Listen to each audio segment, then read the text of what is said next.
Yeah. What other scrapes have you had then in your younger years? Oh, God, countless. We've had baseball bat incidents. We've had incidents where people have pulled in with cars and have pulled firearms on us. So the baseball bat incident, why did that come about? That came about because one of my friends had basically knocked another drug dealer. And these two drug dealers that are from out the area basically didn't really know us. And they said, look, we're coming and this is going to happen. We basically said, look, we're back here. And it was funny because I just had an operation on my wrist and I had to have a bit of bone taken out of my hip and put into my wrist. Well, I was hobbling along. I had my arm in plaster, like with all the bandages on. And when we got there, they turned up on the estate and it was quite funny because I had a wooden baseball bat. And it's the only time I've had a baseball bat where the person stood in front of me and said, you won't hit me with that. And I'm standing there thinking, well, how fucking wrong are you? And I ended up breaking the geezer's arm, fracturing his skull. Jesus. And it was funny because the geezer's bird had an air pistol, like a pellet gun. And my mate ran up to him and she actually shot him point blank range in the forehead. So I'm fighting on the floor and my mate's running around going, she shot me in the forehead. So I'm trying not to laugh and I'm fighting at the same time. But that was just a normal thing back then. It was just a scrap. We called that a scrap back then. And you had a more serious situation with firearms. Yeah, we was honestly. Do you know what? To this day, I don't even know what that was over. I literally got a phone call saying there's people coming. We turned up. They turned up in a car. Not the best idea. The getaway driver that he had decided not to get out of the car. They tried firing the gun and it jammed. And my mate had a bulletproof vest on. So he's run towards him and the mate with the gun turned around and run off. So I leant through the car and his mate was trying to start the car and go. So those people that have stolen cars in their time, you know about the old cars, the steering wheels tend to come off if you keep twisting them. So I just kept pulling the steering wheel around and I just took the whole steering wheel with me out the car and he couldn't go anywhere. So he had about 15 geezers around him and he's locked in the car now and can't go anywhere. But and that was another one where police were swarming and helicopters and you've got to remember we was teenagers at this point. You don't sort of know what you're getting into, you don't know where it's leading to, and you don't take the consequences into account then. Tony's just getting warmed up. These are just his teenage stories, people. So if you're not gripped by now, just wait. Any points where you were close to death? I think if you was to ask my mum and dad, I find it utterly amazing that I'm alive now. I really do. I've had friends that have been murdered. I had one recently as last year in Feltham. His house was broken into and he was macheted to death. That was drugs, gangland stuff? That wasn't drugs. I think he had gone round and basically stuck it on the wrong person. I think the court case is ongoing now, so I don't know too much about it, but I know they've been arrested.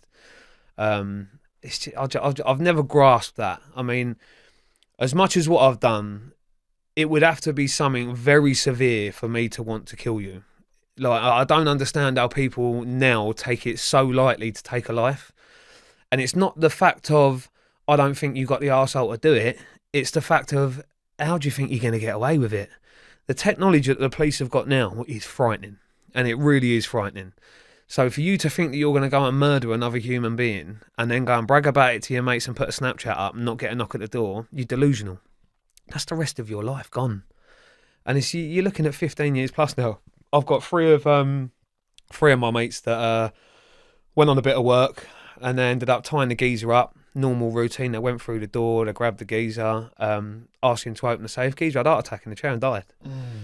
So them being the bright sparks that they are, instead of just moving the body away or making it look like nothing had happened, they set the whole house on fire with him still inside it. And they all got 30-year recommended sentences. Like, he's going to be in his 60s, 65 by the time he gets out. And you have to ask you, is it worth it? Criminal geniuses. Well, it is. And this is the thing. When I'm going around to all the schools now, doing the talks with the younger kids, and if you take your average drug dealer, so I'm not talking about your high level, I'm talking about someone that's going buying an ounce or 2 ounces of gear and they're shotting it, you're going to be earning profit probably no more than $1,000 in a week if you get rid of it all. Now, if you get caught with that and you get 4 years and you divide that £1,000 up over the 4 years, you earn less than minimum wage. So the penny's got to drop somewhere. Hold on, I'm better off going to graft here. Do you know what I mean? But by the time they get to this point in their lives, they're 35 years old and they've got no skills. They've got no work skills. So they're now stuck in that rut. And it's a hard thing to get across to kids. It really is. So we're going to get to your weapons offence. And in Arizona, guns are everywhere. Everywhere. Saturday night special, $100. How easy is it to get? Was it for you to get guns in this country? How would you pay? How much did you pay? They don't take checks, believe it or not. But it's not hard to get hold of a gun. Yeah. I mean, even though firearms are illegal in the UK, you can have a licensed firearm if you go through all the checks. Now, they have to keep these firearms in their premises, and they've created this wonderful thing, this contraption called a gun safe. Believe it or not, these geniuses that buy the guns and put them in the gun safes then put the gun safe on the wall with raw plugs. So what happens is the door comes off when they're at work, they come back and half their wall's missing. The guns are gone, the safe's gone.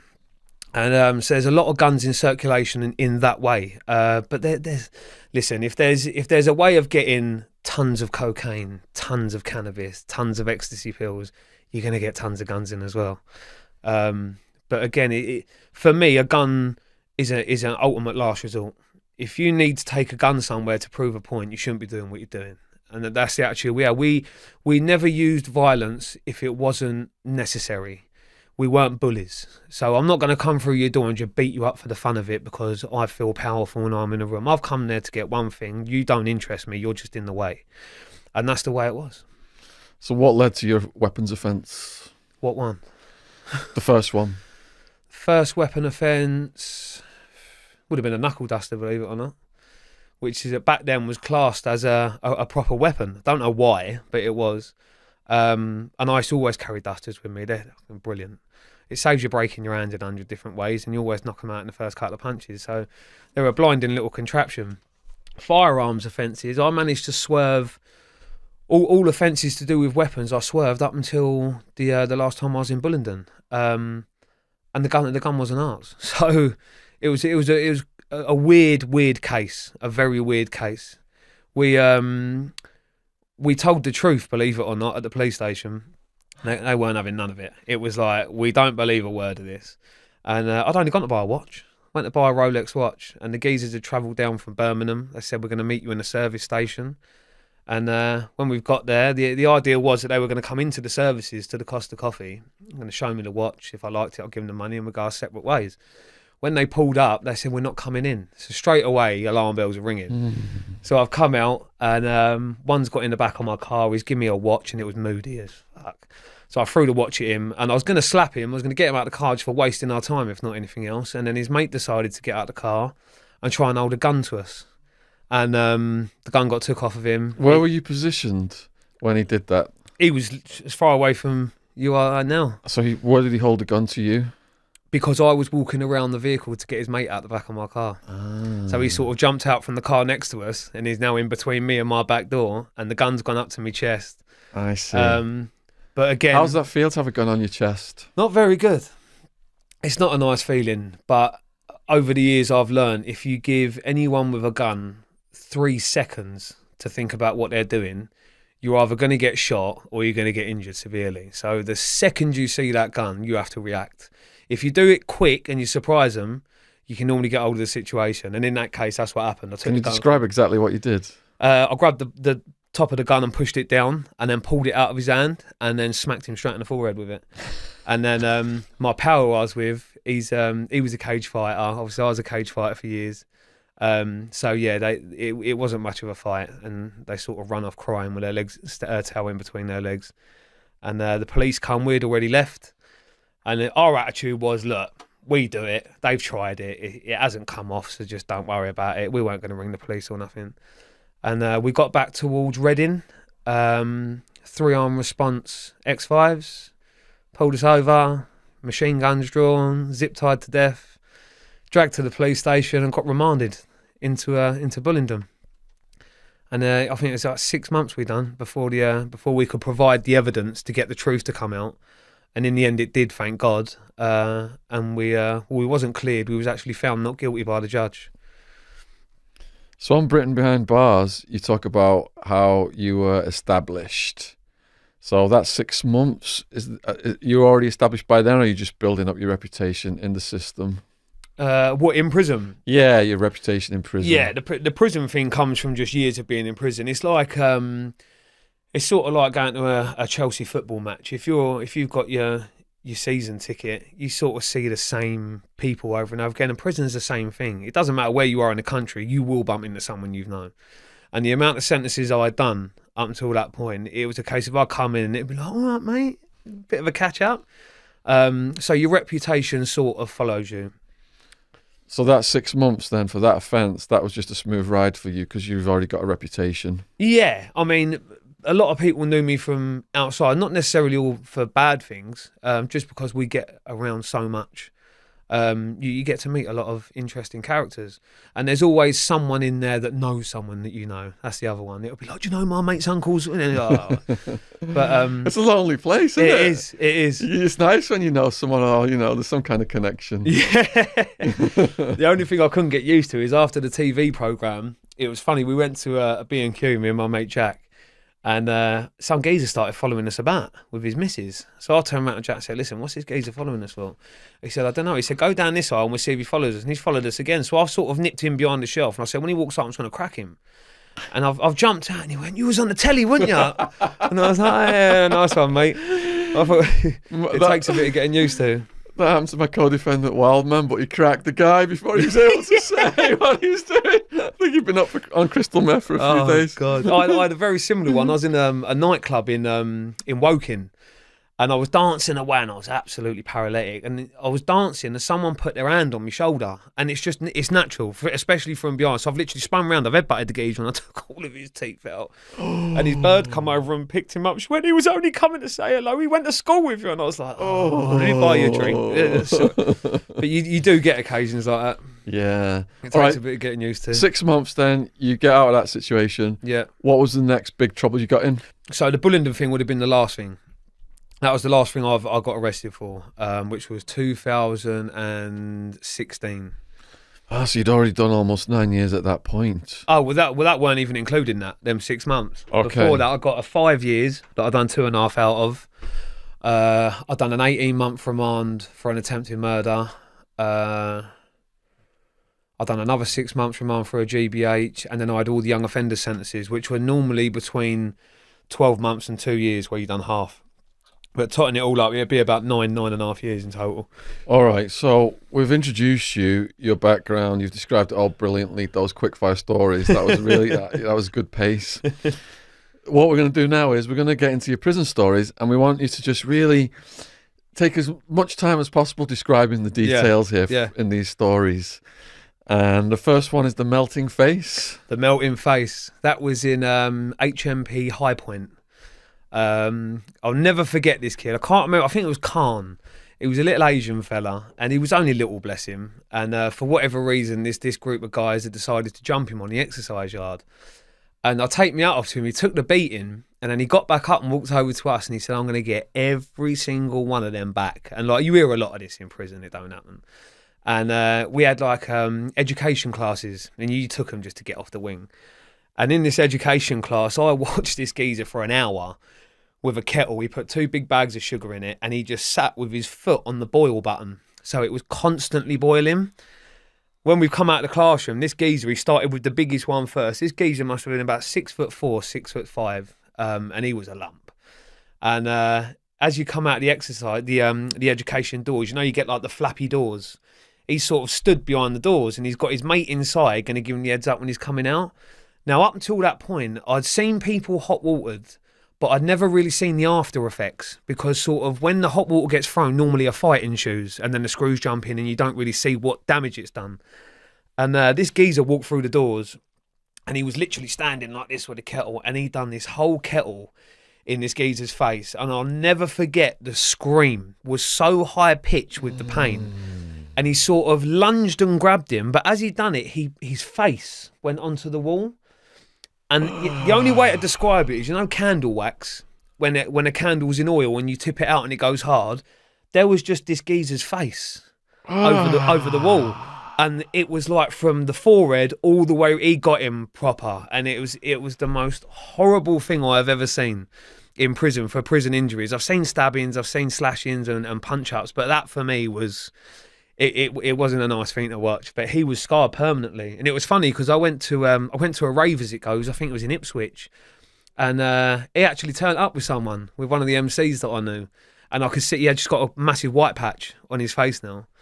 That's why I called it the melting face, because it literally just melted off of him like candle wax. So, as that happened then, how long before the guards came? That one was quite a while, because when you're in the education block, you have guards, but they tend to be at the entrance downstairs. So where it was only prisoners present, the alarm wasn't raised for a good 3, 4, 5 minutes. I think a teacher come out and then pressed their button on the radio.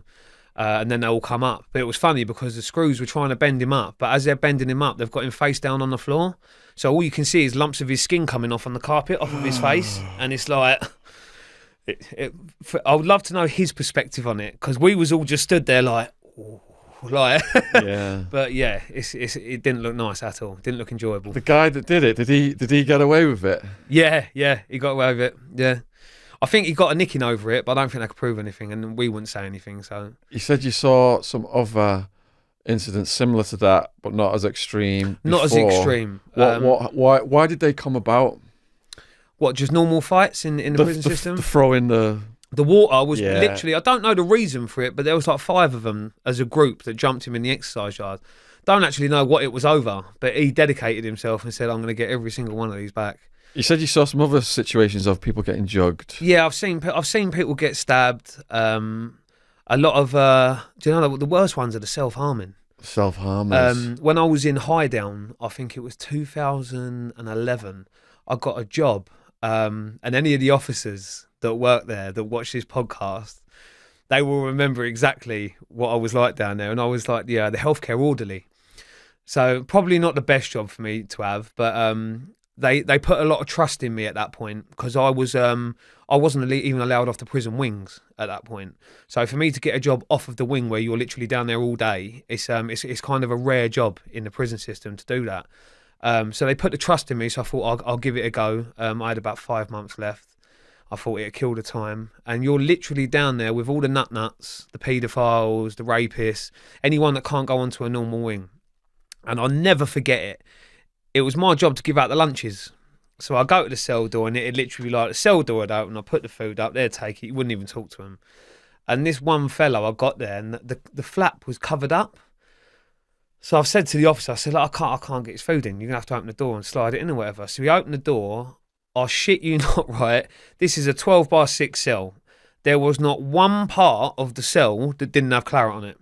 He had put blood and written, I am the devil in blood. And when I say he had cut himself, instead of going this way, and anyone that knows anything about suicide attempts will tell you, anything this way, you want attention. If you want to do it, you do it this way. And he had done it on both arms. He had done his legs. And oh dear, I couldn't understand how he was still alive with what blood he had left in him. It was just ridiculous. But that was a sight to see. Same with shit protests. They're another one that are a bit of a drain on the senses, especially the smell, where people decide they're going to absolutely smother their whole body in shit, and then start on the screws. What kind of things do prisoners want to take it to the shit protest level over? An inmate will go to that level because they feel they're not getting where they want to be with a complaint. So the thing with the prison system, no different from putting a complaint in against the police. You sort of put the complaint in and then you never hear about it again. And then you'll get a letter going, we've investigated it and we can't see any fault. And for some people, it's very frustrating.